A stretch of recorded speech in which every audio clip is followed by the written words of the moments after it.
કોસાનના furniture મોલમાં અંદર આવી ગયા છીએ અમે અને અહીંયા છે ને નીચે થોડાક છોકરાઓ રમે ને વેઇટિંગ રૂમ જેવું ગોઠવેલું છે. બાકી બધા અલગ અલગ માળે ફર્નિચરના શોરૂમ જેવા ડેમો ગોઠવેલા છે. માનો કે જો રૂમ હોય તો બેડરૂમમાં તમારું ફર્નિચર કેવું લાગશે, કે અહીંયા છે તો ડાઇનિંગ ટેબલ ગોઠવેલું છે. ટૂંકમાં રિયલ ટાઈમ ડેમો બધા મૂકેલા હોય. જેટલા માળ ને જેટલા શોરૂમ છે મોટા છે એ ચાર આમાં આ મોલમાં 4 વિભાગ છે, A, B, C ને D. જો આ બાજુ છે ને એ સામે એનો ડેમો ગોઠવો છે. Living room, dining room, bedroom એ રીતે જે આમાં ડેમો ગોઠવેલો છે. બરાબર. હજી આની પાછળ અંદર જાવ એટલે બેડરૂમના ફર્નિચર ને એ બધું અંદર ગોઠવેલું હોય. જેમ આપણે હોલમાંથી રૂમમાં જાય અને એવી રીતે આમાંય પહેલાં હોલ બતાવ્યો છે, પછી એની પાછળ રૂમ બતાવેલો છે.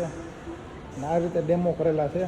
અલગ અલગ ફર્નિચર, રજવાડી furniture, classic furniture, antique furniture, modern furniture, એવી રીતે ડેમો ગોઠવેલા છે.